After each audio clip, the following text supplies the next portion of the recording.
मौसम बदल रहा है। बच्चे जो है बीमार हो जाते हैं। सर्दियों में कोल्ड, कफ, बुखार की समस्या आती है। गर्मी बढ़ते ही डिहाइड्रेशन, पेट से जुड़ी समस्याएं आती हैं।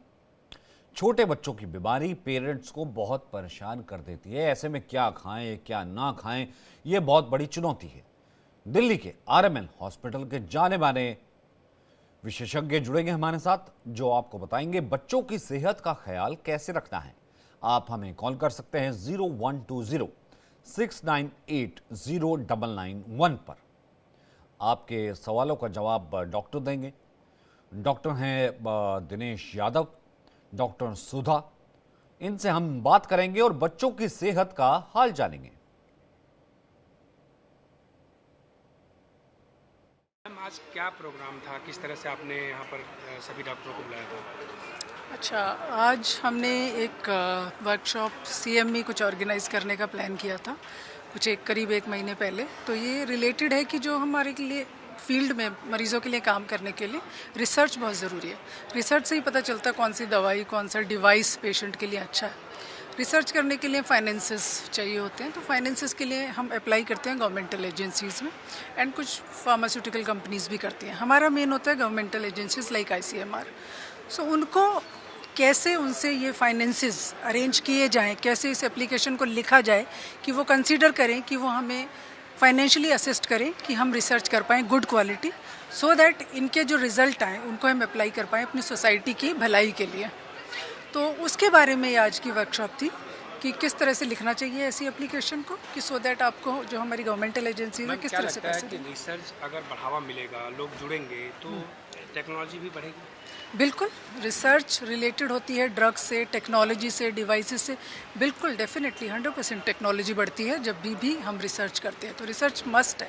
आज तमाम डॉक्टर्स आए थे, सीनियर डॉक्टर्स भी आपने जी। बुलाया था। क्या निकला परिणाम? क्या बातें हुई? किस तरह से लोगों हाँ, ने तो अभी तो आश्वासन दिया? अभी तो ये हमारा ऑनगोइंग है। सिर्फ 3 टॉक्स ही हमारी हुई हैं। उसमें हमने बताया है कैसे लिखना चाहिए, किन बातों का ध्यान रखना चाहिए, क्या गलतियाँ होती हैं इसमें मोस्ट कॉमन, क्यों रिजेक्ट होते हैं हमारे एप्लीकेशंस, ये सब पे हम फोकस कर रहे हैं और बात कर रहे हैं। तो हमारी जो ऑडियंस है, जो डॉक्टर्स हैं, रिसर्चर्स हैं, उनको समझ में आएगा, हेल्प मिलेगी, मदद मिलेगी कि भाई किस तरह से इस काम को करना चाहिए। उसके लिए हमारे एक्सपर्ट्स आए हुए हैं, आईसीएमआर से, डीबीटी से, डीएचआर से, बड़े बड़े साइंटिस्ट आए हुए हैं अदर देन क्लिनिशियंस। आप भी सर जैसा बताएं कि प्रपोजल अच्छा लिखें ताकि लोगों को आगे जो हम पसंद आए और उसके बाद हमें फंड मिले और हम काम करें। इस प्रपोजल का लिखने का तरीका क्या हो, किस तरह से स्वास्थ्य विभाग को इम्प्रूव करने की बातें चल रही हैं? देखिए, प्रपोजल लिखना एक कला है, और कला हमारी जो पढ़ाई होती है मेडिकल की ग्रेजुएशन, उसमें थोड़ी सी पढ़ाते हैं, लेकिन उसको प्रैक्टिस बहुत ज़्यादा ज़रूरत होती है। तो रिसर्च की सही मायने में हमारी शुरुआत होती है पोस्ट ग्रेजुएशन, या जब हम एमडी करते हैं या एमएस करते हैं उस दौरान। लेकिन जब फैकल्टी बनते हैं और नई शोध करना चाहते हैं, नई रिसर्च करना चाहते हैं, तो उसके तरीके कुछ अलग होते हैं, और उसके लिए हम कुछ साइंटिफिक बेसिस और साइंटिफिक तरीके अपनाने होते हैं। तो उसको लेके हम अपना मेथडोलॉजी फॉलो करते हैं, और अलग अलग तरीके के स्टडीज़ के लिए अलग अलग तरीके का मेथड यूज़ होता है। तो उसको करने का तरीका कुछ अलग होता है, उसको लिखने का एक शैली या जो तरीका होता है वो भी एक अलग होता है, क्योंकि ये बहुत कॉम्पिटिटिव एनवायरनमेंट है। क्या लगता है कि रिसर्च से, अगर मान लीजिए अच्छा फाइल लिखते हैं रिसर्च, तो रिसर्च में कहीं ना कहीं अगर फंडिंग मिलती है तो जान आएगी, और नई टेक्नोलॉजी का अस्पताल में कहीं ना कहीं उपयोग होगा, प्रयोग होगा, लोगों को स्वास्थ्य लाभ मिलेगा। देखिए, रिसर्च से अलग अलग तरीके के होते हैं। कहीं पे नई इलाज के तरीके ढूंढे जाते हैं, कहीं पे नई तरीके से इलाज करा जाता है, कहीं पे नई टेक्नोलॉजी बनती है, कहीं पे नई दवाई बनती है, कहीं पे नया टेस्ट ईजाद होता है। तो ये अलग अलग तरीके का रिसर्च होता है, जिसको हम अलग तरीके से पकड़ते हैं, और वो सारी चीज़ों का एक होता है मुद्दा कि हम मरीजों का और देश की कैसे भलाई कर पाएँ। बिल्कुल सर, आप बच्चों के वरिष्ठ डॉक्टर हैं, बाल रोग विशेषज्ञ हैं, और जिस तरह से आज आपने यहाँ पर तमाम बड़े सीनियर डॉक्टर्स को यहाँ पर इकट्ठा किया और आपने बातचीत किया, किस मुद्दे पर फोकस था, क्या प्लानिंग की गई? मुद्दा बहुत ही सिंपल है। देश को रिसर्च का हब बनाना है।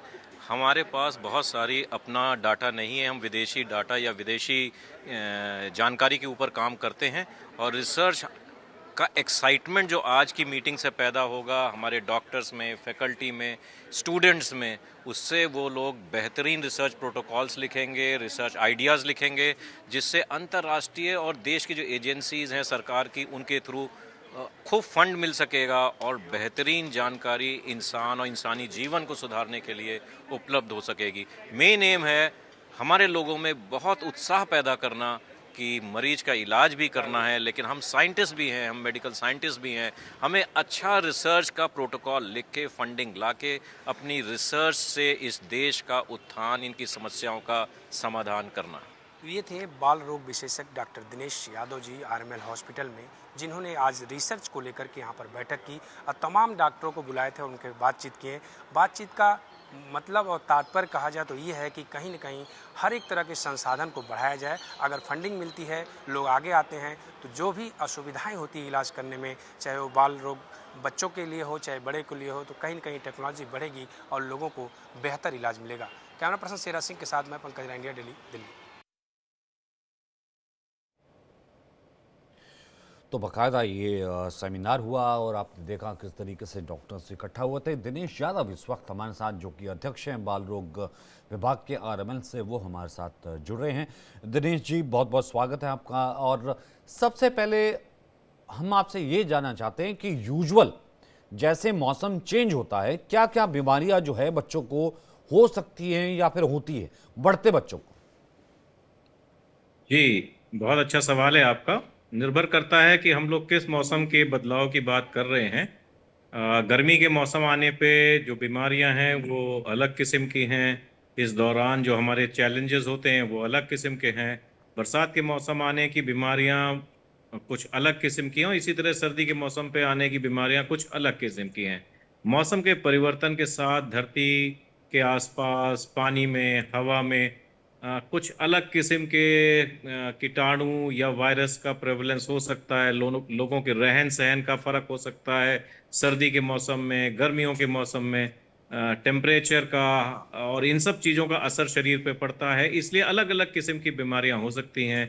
आमतौर पे जैसे सर्दी के मौसम में वायरल इन्फेक्शंस सांस के रास्ते के, अपर रेस्पिरेटरी ट्रैक के रास्ते के, लोअर रेस्पिरेटरी ट्रैक यानी कि सांस के, तो इससे निमोनिया, दमा, बच्चों में हांफनी, पसली चलना, जुखाम, नजला, चमड़ी का सूखना, एलर्जी होना, ये सब बीमारियां काफ़ी कॉमन है सर्दी के मौसम में। कई बार चमड़ी की इन्फेक्शन की बीमारियां, इन्फेस्टेशंस हैं, स्केबीज है, ये भी बहुत कॉमन है। तो मौसम के हिसाब से है। जैसे बरसात के मौसम में दस्त की बीमारियां, गर्मी के मौसम में पीलिया, टाइफॉइड, ये पानी के सप्लाई और इन सब चीज़ों की वजह से अलग अलग मौसम के हिसाब से बच्चों में अलग अलग बीमारियां हो सकती हैं। तो यूजुअली कॉमन क्या होता है सर, और क्या करना चाहिए? देखिए, कुछ चीज़ें बहुत ज़रूरी हैं। ख़ास तौर से माँ बाप को ये ध्यान देना है कि बच्चे स्वस्थ रहें। बच्चों को न्यूट्रिशन यानी कि खुराक का इंतज़ाम अच्छा होना चाहिए और उन्हें बेटर और हाइजीनिक वाटर जो है और फूड है और सैनिटेशन का इंतज़ाम अच्छा होना चाहिए, यानी कि साफ़ सफाई का रखवाव अच्छा होना चाहिए, पीने का पानी अच्छा होना चाहिए। ये सब पेरेंट्स को देखना है, जिसकी वजह से बच्चे बीमार ना पड़ें। और ख़ास तौर से जैसे सर्दियों का मौसम है, ऐसे में बच्चे जो है वो बाहर ठंड में अगर खेलने नहीं जा पा रहे हैं, वो एक्टिव नहीं हैं, तो भी उनके बीमार रहने की चांसेस जो हैं बहुत ज़्यादा होती हैं। तो इस तरह से हमें देखना है कि मौसम के हिसाब से बच्चों को पर्याप्त भोजन मिले। गर्मी के मौसम के हिसाब से आपको देखना है कि वो लू, धूप इन सब में ना रहें, तो मौसम के प्रभाव से बचे रहें, न्यूट्रिशन उनका अच्छा रहे, साफ पानी की व्यवस्था उनके पास रहे, तो इन सब से बीमारियों से बचा जा सकता है। और छोटे बच्चों में टीकाकरण समय से हो, ये सब बचाव के रास्ते हैं। और सर यूजुअली डाइट क्या रखी जाए? देखिए, आजकल काफ़ी खान पीन में बदलाव आ रहा है समाज में। बच्चों को एक बैलेंस डाइट चाहिए। बैलेंस डाइट का मतलब उनकी खुराक में जो लोकली अवेलेबल फूड है, जो हमारे संस्कार और कल्चर के हिसाब से एक्सेप्टेबल फूड है, जो आसानी से घर में बन जाए, वो वाला खाना है। इन चीज़ों को मिला के हमारा बैलेंस डाइट होनी चाहिए, यानी कि उसमें अच्छी मात्रा प्रोटीन्स की होनी चाहिए, उनमें अच्छी मात्रा फैट की और अच्छी मात्रा, एक बैलेंस मात्रा कार्बोहाइड्रेट की होनी चाहिए। तो इन सब चीज़ों को मिला के एक किस्म का जो है वो बैलेंस डाइट का वो आपको डॉक्टर्स बताएंगे। प्रोटीन के लिए दाल है, प्रोटीन के लिए दूध है, प्रोटीन के लिए दही है, और इसके अलावा जो मांसाहारी लोग हैं वो प्रोटीन के लिए अंडा, मछली, ये सब चीज़ें ले सकते हैं, मांस ले सकते हैं। प्रोटीन बहुत ज़रूरी है। बाकी रोज़ की भागदौड़ के लिए कार्बोहाइड्रेट और फैट एक निश्चित मात्रा में बच्चे की खुराक में होना चाहिए, जिससे बच्चा ग्रो करे और साथ में बीमारी से लड़ने की भी क्षमता उसकी बनी रहे। ठीक है, डॉक्टर सुधा इस वक्त हमारे साथ जुड़ गई हैं। अब डॉक्टर साहब आपसे जानना चाहेंगे डॉक्टर सुधा कि बच्चों में यूजुअली किस तरीके, क्योंकि हमने देखा है कि जैसे ही मौसम चेंज होता है आजकल, क्योंकि शहरों में बच्चे रहते हैं, जिस तरीके के अपार्टमेंट्स में हैं, सोसाइटीज़ में हैं, बहुत जल्दी प्रॉन हो जाते हैं बीमारी को लेकर के। कैसी बीमारियां हो सकती हैं या फिर होती हैं और बचाव कैसे करें? तो जो आपने मेंशन किया कि अपार्टमेंट्स में रहते हैं, फ्लैट्स में रहते हैं, तो आपका इशारा थोड़ा सा ओवर क्राउडिंग की तरफ है कि उनको फ्रेश एयर नहीं मिल रही है एंड दे उनको थोड़ा मतलब फोर्स्ड है थोड़ा इस तरह के एनवायरनमेंट में रहने के लिए। तो मौसम बदलता है तो बेसिकली यही है कि थोड़ा सा मौसम चेंज आने में बच्चे थोड़ा सा हम देखते हैं कि ज्यादा इंसिडेंसेस हो रहे हैं कि वो कैच कर रहे हैं इन्फेक्शंस। यूजुअली मोस्टली वायरल ही होता है। सो वायरल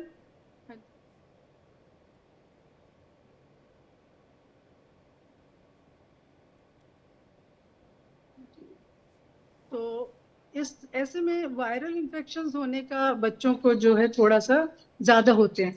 और बच्चे में और एक अडल्ट पेशेंट में ये डिफरेंस होता है कि उनको अडल्ट में ये वायरल इन्फेक्शंस यूआरआई जो है कम देखने को मिलता है, इंसिडेंसेस कम होते हैं, जबकि एक बच्चे में ये 7 से 8 बार हो सकता है एक साल में। तो बच्चे इसको जल्दी कैच करते हैं क्योंकि बच्चों की इम्यूनिटी ऑब्वियसली लो होती है, वो एक ग्रोइंग फेज में है, मैच्योर नहीं है अभी उनका system. So they tend to catch it quite often. So ये तो एक रीजन है कि वो जल्दी जल्दी इसको कैच करते हैं। उसके लिए क्या है, आप प्रिवेंशन के लिए कर सकते हैं कि आप अपना जो है कॉफ एटिकेट्स मेंटेन करें। मीन्स किसी को भी अगर आप किसी के कांटेक्ट में हैं जिसको खांसी, जुकाम, वायरल फीवर है, आप उससे थोड़ा सा डिस्टेंस बना के रखें। जैसे कि हम पहले भी, इससे पहले जब रेस्पिरेटरी सिस्टम के आउटब्रेक्स हुए हैं, काफी एक्सपर्ट्स ने बताया है कि आप अपने आप को थोड़ा बचाव करके रखें, एक हाथ के डिस्टेंस पे रखें, कम से कम मास्क पहन के रखें। अगर आपको खुद को है, आप को वायरल इन्फेक्शन खुद को हुआ है, तो आप खुद मास्क पहन कर रखें। कॉफ आए तो हाथों को मुंह के आगे लगाएं या रुमाल में कंटेन करने की कोशिश करें सिक्रीशंस को। तो ये प्रिवेंशन के लिए ये तरीके हैं, तो ये किया जा सकता है। ये जनरल पब्लिक अवेयरनेस को बताई जा सकती है पब्लिक के लिए। अच्छा, मैं क्या कहते हैं डॉक्टर साहब के पास फिर जाऊंगा, लेकिन मैं ये सवाल आपसे पूछना चाहता हूँ, फिर मैं दिनेश सर से पूछूंगा कि यूजुअली ऐसा नहीं है कि सीधा डॉक्टर के पास लेके जाएं या फिर इलाज करवाएं या दवाई दें। घर पे भी क्या इलाज हो सकता है या प्रिकॉशन हो सकता है? आपसे पहले मैम सुधा, फिर उसके बाद दिनेश सर। जी जी, घर पे भी बिल्कुल इलाज हो सकता है। अगर आपका बच्चा उस वक्त बिल्कुल सिक हालत में नहीं है, बच्चे की सांस तेज नहीं चल रही है, हवा लेने में उसको कोई दिक्कत नहीं हो रही है, सांस लेने में, नीला नहीं है बच्चा, कोई और दिक्कत, दौरा वगैरह नहीं आया है, सेचुरेशन एक चीज है जो आप घर में देख सकते हैं, नहीं देख रहे हैं तो कोई बात नहीं, आप ऐसे भी मॉनिटर कर सकते हैं। तो अगर दिक्कत नहीं है, बच्चा एक्टिव है, खेल रहा है, खा पी रहा है रोज की तरह, तो उसको अस्पताल में ले जाने की जरूरत नहीं है। आप उसको घर पे ही मॉनिटर कर सकते हैं। मॉनिटर मतलब आप डिटीरियोरेशन के लिए, कहीं की अगर डिटीरियोरेशन है तो तब तुरंत आप अस्पताल जाइए। लेकिन अगर बच्चा आपका एक्टिव है, खा पी रहा है, पेशाब कर रहा है, उसके बाउल हैबिट्स ठीक है, तो उसको अस्पताल में ले जाने की उस वक्त तो जरूरत नहीं है। लेकिन हाँ, बच्चे को सांस में दिक्कत होने लग जाए, ऑक्सीजन लेवल्स कम हो जाए, मतलब बच्चा नीला पड़ने लग जाए, खाना पीना छोड़ दे, सुस्त लगने लगे, पेशाब नहीं करे 4-6 घंटे तक, तो फिर उसका बनता है कि आप उसको अस्पताल में लेके जाएं। अदरवाइज आप घर में ही उसका हाइड्रेशन मेंटेन करें, अच्छे से आप उसको फ्लूइड्स दें, पानी के अलावा कुछ भी, नींबू पानी, चाय, दूध, कुछ भी दे सकते हैं, लस्सी। हाइड्रेशन मेंटेन करें। बुखार है तो बुखार की दवाई दी जा सकती है, दिन में 4 बार से ज्यादा नहीं देनी है, उससे ज्यादा देना पड़ रहा है तो डॉक्टर को कंसल्ट करें। तो सपोर्टिव ट्रीटमेंट घर पे ही दिया जा सकता है बच्चे को। दिनेश सर, क्या कर सकते हैं घर पे? देखिए, बच्चे को जैसा डॉक्टर साहब ने बताया कि जैसी बीमारी है उसके हिसाब से बहुत सारी बीमारियां अधिकतर वायरल इन्फेक्शंस होते हैं, तो वो स्वतः सेल्फ लिमिटिंग होते हैं। तो बुखार के लिए लगभग सभी माताओं को ये जानकारी दी जाती है, बुखार उतारने की दवा है पैरासीटामोल, जो उनको पता होता है वो बच्चों को दे सकते हैं और ऑब्जर्व कर सकते हैं। जैसा कि बताया, दस्त की बीमारी है तो घर में अवेलेबल जो भी लिक्विड्स हैं, फ्लूइड्स हैं, जो पानीदार चीज़ें हैं, चाय है, खिचड़ी है और घोल का पानी है, ये सब चीज़ें आप स्वयं बना के घर में दे सकते हैं जब तक कि दस्त स्वयं रुक जाए, बच्चा खाता पीता रहे, बच्चा बहुत चिड़चिड़ा नहीं है, तो ऐसे में आप उसको घर में रख सकते हैं। लेकिन अगर बच्चा सुस्त पड़ने लगे, पानी घोल का पानी कम ले रहा है, तो ऐसे में आपको डॉक्टर से बात करनी जरूरी है और अस्पताल लेके जाना जरूरी है। ऐसे ही सांस की रास्तों की बीमारी भी अधिकतर सेल्फ लिमिटिंग यानी कि स्वतः अपने आप खत्म हो जाती हैं। तो अगर वो बच्चे को नजला जुकाम ही है, हल्का बुखार रह रहा है, तो आप बुखार की दवा देके घर में उसे ऑब्जर्व कर सकते हैं। लेकिन अगर उसकी पसली चल रही है, बच्चा इरिटेबल हो रहा है, ज्यादा बीमार हो रहा है, तो आपको डॉक्टर के पास लेके जाना पड़ेगा। तो पहला तो जो सबसे बड़ा केयर टेकिंग है वो माँ है। माँ को बच्चों के डॉक्टरों के पास जाके इस चीज का काफी ज्ञान दिया जाता है कि डेंजर साइंस क्या होते हैं, डेंजर सिग्नल क्या होते हैं, जो कि अभी डॉक्टर साहब ने बताए। बच्चा चिड़चिड़ा है, खा पी नहीं रहा है, पेशाब नहीं कर रहा है, नीला पड़ रहा है, हाँफ रहा है, दौरा आया है, अगर ऐसा कुछ भी हो रहा है तो उसको अस्पताल लाना जरूरी है। अन्यथा आप घर में उसको लिक्विड्स दें, बुखार उतारने की दवा दे सकते हैं, दस्त में घोल का पानी दे सकते हैं, न्यूट्रिशन दीजिए उसको, बच्चे अधिकतर ठीक हो जाते हैं।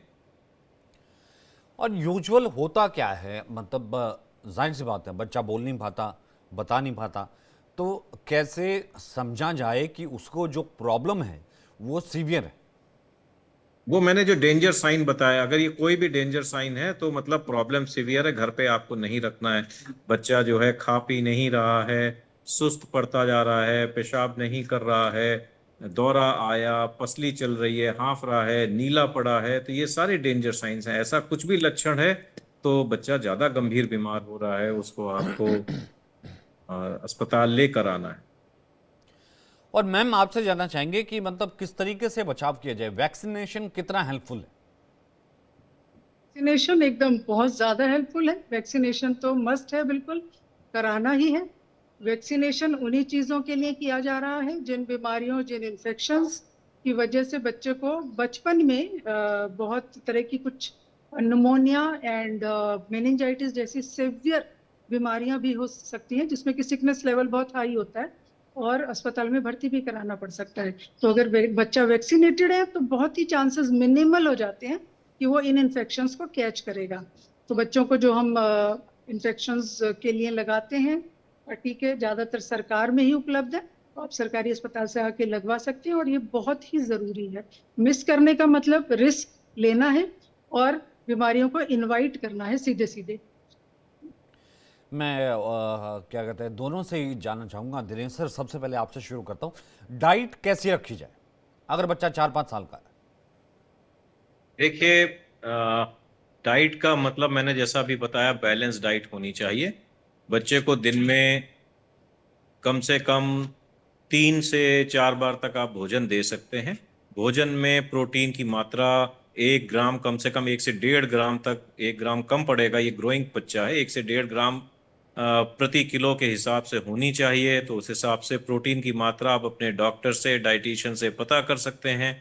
उसी तरह से प्रोटीन से ही हम बढ़ते हैं। जो बच्चा ग्रो कर रहा है, उसकी लंबाई बढ़ रही है, जो शरीर का विकास हो रहा है, उन सब में सबसे बड़ा रोल प्रोटीन का है। प्रोटीन जो है वो दालों में है, प्रोटीन आपकी लेग्यूम्स में है, जितना प्रोटीन है वो दूध में है, दही में है, छाछ में है, आपके पनीर में है, प्रोटीन आपके मांस, मछली, अंडे में है। तो कोई भी एक सोर्स प्रोटीन का चुन लें, वो जीवन में रोज होना चाहिए। और ख़ास तौर से जो लोग वेजिटेरियन हैं उनके लिए दालें आपस में मिला के बनाएं, तो वो एक ज़्यादा अच्छा कॉन्सेप्ट है अपनी प्रोटीन की डाइट को पूरा रखने का। बच्चों को रोज 1 कटोरी दाल, पौना कटोरी से 1 कटोरी दाल जरूर मिलनी चाहिए। इसके अलावा अच्छा एक हिस्सा कार्बोहाइड्रेट का, जिसको आप रोटी कह सकते हैं, चावल कह सकते हैं, आलू कह सकते हैं, ये सब चीज़ें कार्बोहाइड्रेट हैं जो आपकी रोज जिंदगी में भागदौड़ की क्षमता और शक्ति आपको देते हैं। तो कार्बोहाइड्रेट खुराक का लगभग 40 से 50% होना चाहिए।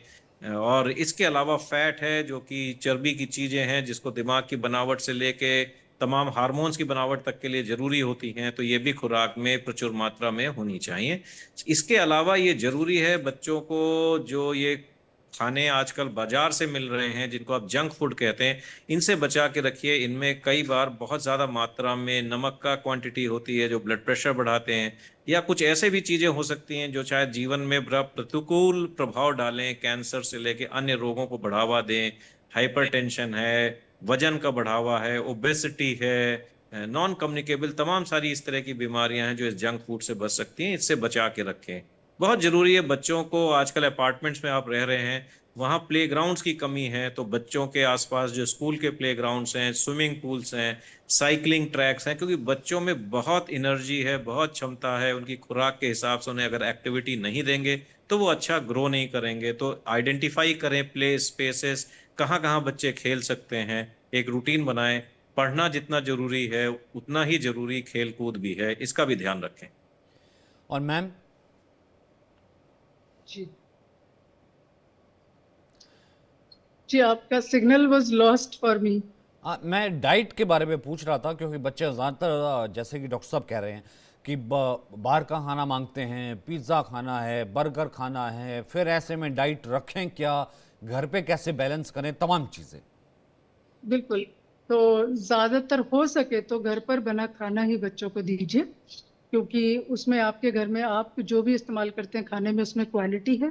बाहर से आप मंगाते हैं पिज़्ज़ा, उसमें क्या ऑयल इस्तेमाल होता है, एंड सॉल्ट की क्वांटिटी बहुत हाई हो सकती है उसमें। तो ये अगर अवॉइड किया जाए तो काफ़ी बेटर है। वंस इन अ वाइल, कभी कभार के लिए ठीक है, क्योंकि बच्चे हैं, समझाना भी मुश्किल होता है, लेकिन एक बार जब उनको आदत पड़ जाती है अच्छा और पौष्टिक खाना खाने की, तो फिर बच्चे भी उस तरह की हैबिट्स इनकलकेट हो जाती हैं बच्चों में।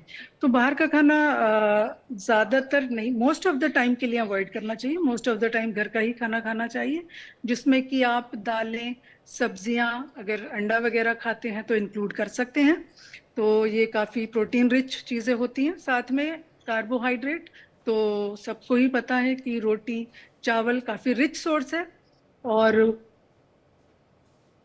उसके साथ में आप फाइबर बेस्ड डाइट भी दे बच्चे को। तो फाइबर बेस्ड डाइट का जी मैम। लॉन्ग टर्म काफ़ी अच्छे फायदे होते हैं, और बच्चे को कॉन्स्टिपेशन से भी बचाता है। तो जी। बाकी रिच, मिनरल रिच होते हैं, एंड इलेक्ट्रोलाइट्स भी बच्चे के बैलेंस रहते हैं। तो एक ठीक है मैम, बैलेंस्ड जाहिर सी बात है डाइट कि पेरेंट्स को ज़रूर जो है ये सलाह जो है कम से कम उन्होंने नोट की होगी। बहुत बहुत शुक्रिया आपका हमारे साथ जुड़ने के लिए। आपका भी बहुत बहुत शुक्रिया यादव सर, हमारे साथ जुड़ने के लिए।